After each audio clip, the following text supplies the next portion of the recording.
क्या सच में किसी शेयर के 300%, 500% या उससे भी ज़्यादा भागने से पहले उसके संकेत मिल सकते हैं, या फिर मल्टीबैगर सिर्फ किस्मत वालों को ही मिलते हैं? ज़्यादातर लोग जब शेयर खरीदते हैं तब उसकी चर्चा हर जगह होने लगती है, लेकिन प्रोफेशनल इन्वेस्टर उससे पहले ही एंट्री ले चुके होते हैं। आखिर उन्हें ऐसा क्या दिख जाता है जो बाकी लोगों को नहीं दिखता? एक साल में 300% से लेकर 500% तक रिटर्न देने वाले 5 स्टॉक्स की हमने गहराई से पड़ताल की। एनुअल रिपोर्ट्स पढ़ी, क्वार्टरली रिजल्ट्स देखे, इन्वेस्टर प्रेजेंटेशन को समझा, एनएससी और बीएससी की कॉर्पोरेट फाइलिंग को एनालिसिस किया, और तब जब सारी कड़ियाँ जोड़ी तो एक ऐसा पैटर्न सामने आया जिसे हर निवेशक को समझना चाहिए। अगर आप इस पैटर्न को समझ गए तो अगला मल्टीबैगर मिलेगा या नहीं इसकी तो गारंटी नहीं, लेकिन गलत शेयर चुनने की संभावना जरूर कम हो सकती है। मैं हूं प्रियंका कुमारी और आप देख रहे हैं ईटी हिंदी। सबसे पहला नाम है स्टरलाइट टेक्नोलॉजी। शेयर ने साल भर में 300% से ज्यादा का शानदार रिटर्न दिया। जब हर तरफ एआई और डिजिटल इंफ्रास्ट्रक्चर की चर्चा हो रही थी तब ज्यादातर लोगों की नजर सिर्फ शेयर की तेजी पर थी, लेकिन असली कहानी प्राइस चार्ट में नहीं बल्कि कंपनी के बिजनेस में लिखी जा रही थी। रेवेन्यू तेजी से बढ़ रहा था, प्रॉफिट कई गुना बढ़ चुका था और सबसे अहम, कंपनी की ऑर्डर बुक लगातार मजबूत हो रही थी।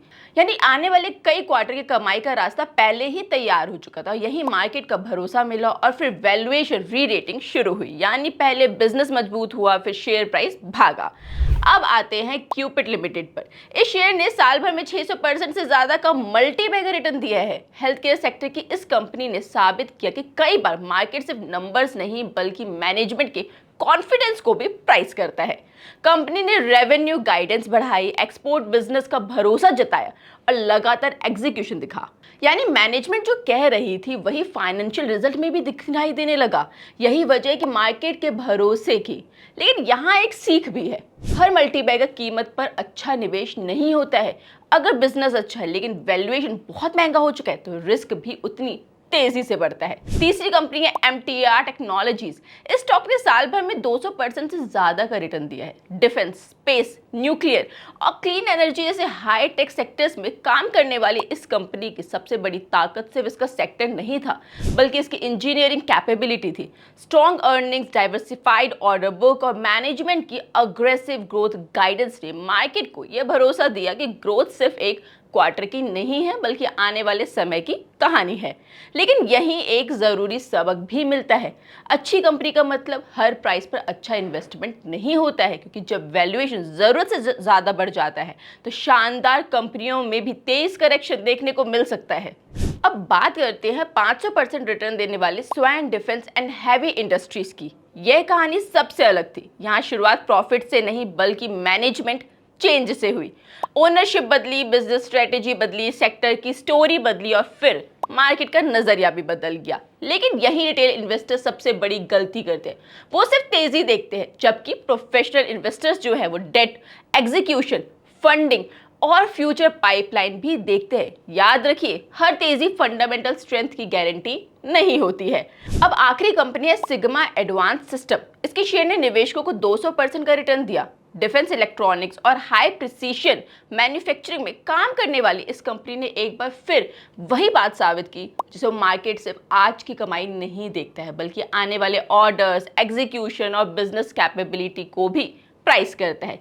यही वजह है कि प्रोफेशनल इन्वेस्टर्स जो है वो क्वार्टरली रिजल्ट के साथ साथ मैनेजमेंट की जो कमेंट्री होती है, इन्वेस्टर प्रेजेंटेशन होता है और ऑर्डर बुक पर भी बराबर नजर रखते हैं। अब अगर इन पांचों कंपनियों को एक साथ रखें तो सेक्टर अलग अलग थे, प्रोडक्ट्स अलग थे, बिजनेस मॉडल अलग था, लेकिन एक चीज बिल्कुल कॉमन थी। पहले बिजनेस बदला, फिर फाइनेंशियल नंबर्स बदले, उसके बाद मैनेजमेंट का कॉन्फिडेंस बढ़ा और फिर मार्केट ने कंपनी की वैल्यूएशन को रीरेट किया और सबसे आखिर में शेयर प्राइस में मल्टीबैगर रिटर्न दिया। यानी मार्केट ने पहले बिजनेस को रिवॉर्ड किया, प्राइस को नहीं। अब सवाल ये है कि अगर अगला मल्टीबैगर ढूंढना हो तो शुरुआत कहां से करें? क्योंकि सच कहें तो मार्केट में टिप्स की कमी नहीं है।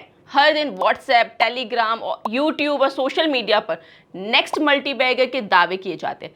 लेकिन सफल निवेशक टिप्स नहीं, डेटा पर भरोसा करते हैं और इसी रिसर्च के आधार पर ईटी हिंदी ने तैयार किया है 5 पॉइंट मल्टीबैगर रिसर्च फ्रेमवर्क। सबसे पहला, बिजनेस को समझिए, शेयर प्राइस को नहीं। जानिए कि कंपनी पैसा कैसे कमाती है, उसके प्रोडक्ट्स क्या है, कस्टमर कौन है और इंडस्ट्री का फ्यूचर कैसा है। वहीं पे दूसरा जो है वो है रेवेन्यू और प्रॉफिट, दोनों का ट्रेंड देखिए। सिर्फ सेल्स नहीं, प्रॉफिट और मार्जिन भी लगातार बेहतर होने चाहिए। अब अगर हम तीसरी पॉइंट की बात करें तो वो है मैनेजमेंट। मैनेजमेंट क्या कह रही है उसे ध्यान से सुनिए। Investor presentation, conference call, guidance, new orders और एक्सपेंशन प्लान्स को लेकर के जो भी जानकारी है उस पर जरूर ध्यान दें। और चौथी की बात अगर करें तो वह ऑर्डर बुक और एग्जीक्यूशन पर नजर रखिए, क्योंकि खासकर अगर हम देखें तो डिफेंस, इंफ्रास्ट्रक्चर, कैपिटल गुड्स और इंजीनियरिंग जैसी जो कंपनियां हैं उनमें आज ऑर्डर्स आने वाले कई क्वार्टर्स की अर्निंग तय कर सकते हैं। यानी कि अगर किसी कंपनी को आज ऑर्डर मिला है तो वो आने वाली तिमाहियों के में कंपनी के कमाई का थोड़ा बहुत अनुमान दे सकते हैं। और पांचवी की अगर बात करें, जो पांचवा पॉइंट है वो है कंपनी अच्छी हो सकती है लेकिन स्टॉक महंगा भी हो सकता है, इसीलिए बिजनेस के साथ साथ वैल्यूएशन पर भी उतना ही ध्यान देना चाहिए।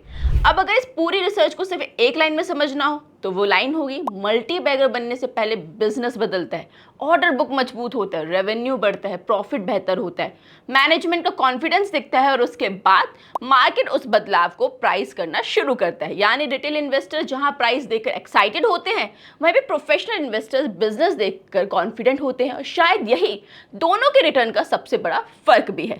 तो अगली बार जब कोई आपसे कहे कि ये शेयर अगला मल्टीबैगर बनेगा तो सिर्फ एक सवाल जरूर पूछिए, क्यों? अगर उसके पास जवाब annual report, quarterly results, investor presentation या कंपनी फाइलिंग्स में नहीं है तो शायद वो सिर्फ एक कहानी सुना रहा है। लेकिन अगर डाटा, डॉक्यूमेंट्स और बिजनेस तीनों एक ही दिशा में इशारा दे रहे हैं तो यह रिसर्च एक बेहतर निवेशक बनाने की शुरुआत हो सकती है।